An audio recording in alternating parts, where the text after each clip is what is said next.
예수님의 제자 사도 요한입니다. 디모데후서 3장 16절 이하에 보면 모든 성경은 하나님의 감동으로 된 것으로 교훈과 책망과 바르게 함과 의로 교육하기에 유익하니 이는 하나님의 사람으로 온전하게 하며 모든 선한 일을 행할 능력을 갖추게 하려 함이라. 이렇게 말씀하고 있습니다. 모든 성경은 하나님의 감동으로 기록되었다.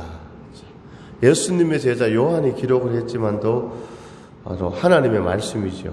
성령님의 감동으로 사도 요한이 이제 요한복음을 기록했는데, 예수님의 제자가 12명이 있었는데 그 중에 정말 다 12명 다 예수님이 사랑하는 제자였지만, 우리가 성경을 보게 되면 결정적인 일이 있을 때 옆에 그 3명의 제자가 있었던 것을 우리가 알 수 있습니다. 그 이름이 바로 베드로, 요한, 야고보. 예수님의 총애를 가장 많이 받았던 제자가 바로 요한이었습니다. 이 사도 요한은 성격이 매우 열정적이고 주의 일에 열심히 있었습니다. 그래서 예수님께서 십자가에 못 박혀 돌아갔을 때, 이제 예수님께서 십자가 위에서 운명하시기 전에 예수님의 육신의 어머니 마리아, 이 마리아를 이 요한에게 부탁하는 그런 말씀이 있습니다.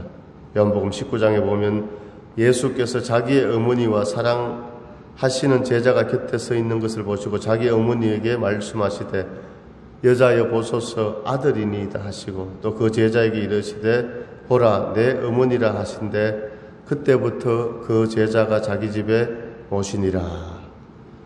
예수님께서 사랑하는 제자 요한, 예수님께서 십자가에 못 박혀서 운명하시면서 육신의 어머니 마리아를 이 요한에게 부탁했습니다. 자, 이 사도 요한은 요한복음, 우리가 알고 있는 요한계시록, 요한 1서, 2서, 3서를 모두 기록했습니다. 요한복음의 주된 내용은 이 땅에 사람의 모습으로 오셔서 구속 사역을 성취하셨던 예수님은 근본적으로 삼위일체 하나님 중에 제2위 성자 하나님이심을 이 요한복음에서 강조하고 있습니다. 자, 이 땅에 오셔서 예수님은 공생애를 사시고 십자가에 고난받으시고 죽으시고 3일 만에 부활하시고 하늘로 승천하셨습니다. 바로 예수님이 그리스도이시며 하나님의 아들이심을 믿고 복음을 받아들이는 자에게는 참된 구원과 영생의 축복이 주어집니다. 요한복음의 전체 내용이 이런 내용입니다. 그래서 오직 주 예수 그리스도를 믿어라.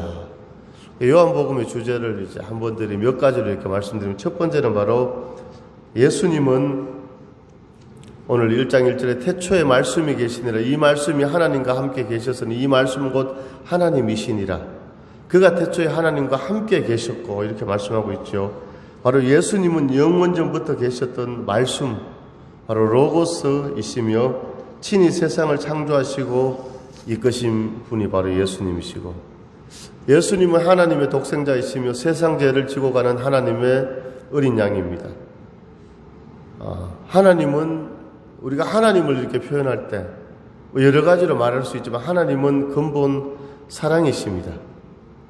최초의 인간 아담으로부터 시작된 모든 인간의 범죄가 그토록 오래되고 엄청남에도 불구하고 죄인들을 구원하시기 위해서 하나님의 구원 계획은 한 번도 변경되거나 지체된 적이 없었습니다. 예수 그리스도를 대속의 제물로 내어놓으심으로 구원 사역을 완전히 성취하셨습니다. 그래서 바로 예수님의 십자가의 죽으심과 부활을 통해서 우리 인간을 향한, 죄인을 향한 하나님의 사랑이 바로 절정에 이르게 됩니다. 자, 예수님께서 부활 승천하신 후에 보혜사 성령님을 보내주셔서 성령 안에서 오늘 우리 성도들과 함께 하신다고 하나님은 말씀하셨습니다. 오늘 주님은 우리 눈에 보이지 않습니다. 예수님 우리 눈에 보이지 않지만 예수님이 십자가에 죽으시고 다시 살아나시고, 사도행전 1장에 있는 말씀처럼 예수님께서 하늘로 올라가셨습니다. 구름을 타고 주님이 올라가시고 성령님이 오셔서 오늘 성령님이 이 가운데 우리와 함께 하시니까 오늘 우리가 성령 안에서 이렇게 하나가 되어서 하나님 앞에 예배를 드리고 있는 것입니다. 그리고 마지막으로 요한복음의 주제는 성도는 이 세상에 살고 있으나 이 세상에 속한 존재가 아니라는 사실을 명심하고 항상 천국의 소망을 잃지 않아야 된다고 그렇게 성경은 말씀하고 있습니다. 한마디로 말씀드리면 요한복음을 통해서 바로 구원자이신 예수님을 우리가 만나고 영생을 얻게 된다는 것이죠. 그래서 요한복음 1장에서 21장까지 많은 말씀들이 있는데 그 중에 정말 중요한 하나님 말씀 구절이라고 하면 요한복음 5장 39절에 너희가 세상에서 영생을 얻는 줄 생각하고 성경을 연구하거니와 이 성경이 곧 내게 대하여 증언하는 것이니라. 예수님이 친히 말씀하셨지요. 너희가 성경에서 영생을 얻는 줄 생각하고 성경을 연구하거니와 이 성경이 곧 내게 대하여 증언하는 것이니라. 요한복음 20장 31절에 오직 이것을 기록하면 너희로 예수께서 하나님의 아들 그리스도이심을 믿게 하려 함이요 또 너희로 믿고 그 이름을 힘입어 생명을 얻게 하려 함이라. 이렇게 말씀하고 있습니다. 자, 오늘 이제 본문을 보게 되면요. 요한복음 1장 1절에 우리 한번 같이 읽겠습니다. 1장 1절입니다. 태초에 말씀이 계시니라. 이 말씀이 하나님과 함께 계셨으니 이 말씀은 곧 하나님이시니라. 자, 여기서 태초에 말씀이 계셨다는 것입니다. 자, 우리가 태초하면 생각나는 성경 구절이 뭡니까? 창세기 1장 1절 뭡니까? 태초에 하나님이 천지를 창조하시니라. 태초, 세상의 처음인데 창세기에 말하는 태초와 여기 요한복음에서 말하는 태초는 그 개념이 좀 다릅니다. 창세기에서는 태초는 이제 히브리 말로 베레시트인데 베레시트. 이것은 우리가 살고 있는 지구를 포함한 이 세상의 시작점을 의미합니다. 그러니까 이 세상이 창조될 때 태초. 그런데 오늘 요한복음에서 태초는 뭐냐? 오늘 본문의 태초는 이제 아르케인데 창세기 1장 1절에서의 태초는 시간의 개념을 의미합니다. 시간의 개념. 그런데 오늘 태초에 말씀이 계시니라. 이 태초는 시간의 개념을 초월한 의미로 시간과 공간이 창조되기 이전, 만물이 있기 전에 영원이라는 그런 뜻이 되겠습니다. 자, 태초에 말씀이 계시니라. 이 말씀이 하나님과 함께 계셨으니 이 말씀은 곧 하나님이시니라. 자, 말씀이 하나님과 함께 계셨다고 이렇게 성경 말씀하고 있는데 2절에 보니까 그가 태초에 하나님과 함께 계시고 예수 그리스도를 나타냅니다. 만물이 그로 말미암아 지은 바 되었으니 지은 것이 하나도 그가 없이는 된 것이 없느니라. 자, 4절을 한번 같이 읽습니다. 4절입니다. 그 안에 생명이 있었으니 이 생명은 사람들의 빛이라. 그 안에 생명이 있었으니 예수님 안에 생명이 있었다는 것입니다. 예수님 안에 생명이 있었는데 이 생명이 바로 사람들의 빛이라. 자, 예수님 안에 있는 예수님이 바로 구원자잖아요. 예수님이 생명이잖아요. 왜 예수님이 생명입니까? 이 땅에 태어난 사람 다 죽었습니다.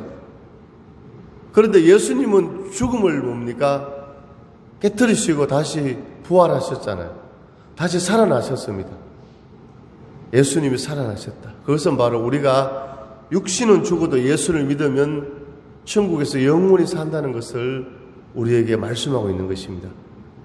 뿐만 아니라 예수님이 오실 때, 예수님이 다시 재림하실 때 성경에 보니까 죽은 사람들이 어떻게 됐다고요? 죽은 사람들이 다 다시 살아나요. 다시. 이 몸이 있잖아요. 다 뭡니까?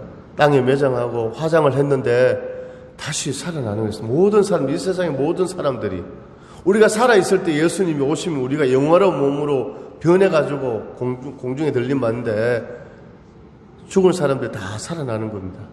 어떤 그게 바로 이제 이 완전한 부활체로 다시 살아나는 겁니다. 그래서 예수를 믿은 사람들은 하나님 앞에 상을 받고 예수 믿지 않고 그런 사람들은 뭡니까? 다시 죽지 않는 몸으로 다시 살아나서 어떻게 영원한 지옥에서 심판을 받는다고 성경은 말씀하고 있죠. 자, 그래서 오늘 4절에 그 안에 생명이 있었으니 이 생명은 사람들의 빛이라 그랬습니다. 자, 성경 보면 예수님께서 제자들에게 하루는 이런 말씀을 했습니다. 참, 너희가 구름이 끼고 막 번개가 치면 야, 지금 소나기가 오는구나, 태풍이 몰려오는구나, 이건 알 수 있잖아요. 요즘 눈이 이제 굉장히 이제 많이 오고 있잖아요. 야, 제가 우리 서운교회 와서 진짜, 야, 천안에보다 여기 눈이 더 많이 오는 거 시골이니까 사이잖아요. 그래서 눈을 이렇게 매일 치우면서, 예. 어젯밤에 막 성은이는 눈 가지고 막 새벽 1시에 눈사람 만든다고 막 하고 이랬는데, 야, 눈을 치우면서, 야, 하나님 아버지 감사합니다. 그죠? 산에 진짜 산골에 사는 사람들 눈 얼마나 눈 치우기 힘들겠습니까? 우리 또 남자분들은 군생활하면 눈 엄청나게 많이 치웠잖아요. 우리 같은 아산에도 저 송악면 6호 그쪽에는 이제 거의 동네가 교회가 거의 산하고 가깝잖아요. 그래서 그 목사님은 눈 치운다고 힘든다고 막 그렇게 이제 말씀도 제가 들었는데, 저는 눈을 치우면서 이것도 참 하나님 또 운동을 안 하니까 또 운동하라고 이렇게 눈을 주시네. 이제 감사하면서 눈을 치우고 이렇게 했는데, 자, 눈이 올 때도 보면 뭡니까? 날씨가 고요해지고 눈이 오는 것을 우리가 좀 예상할 수 있는 것처럼 예수님께서 제자들에게 너희가 청기는 이 날씨는 분별하면서 시대는 분별하지 못하느냐, 그런 말씀을 하시는데, 오늘 우리가 정말 이 시대, 우리가 이 말세, 우리가 이 시대를 우리가 분별할 수 있기를 원합니다. 자, 코로나라는 이 전염병이 강타를 해가지고 사람들이 엄청나게 많이 죽고 뭐든 뭡니까? 거의 마비되다시피 이런 것을 우리가 몇 년 전만 해도 상상을 못 했잖아요. 미국에는 뭐 엄청나게 사람들이 지금 나라가 크니까 거의 뭐 의료체계가 붕괴돼서 사람들이 엄청나게 지금 많이 죽고, 뭐 미국 또 중국, 일본, 우리가 이런 뉴스를 보게 되잖아요. 이런 것을 보면서 우리가 이 시대를 분별해야 돼요. 시대. 정말 이 세상에 정말 어떤 세상을 한탄해서 염세주의적으로 야, 세상 말세다 이게 아니고 성경에 이런 것이 다 예언이 되어 있다면 예언이 되어 있는 겁니다.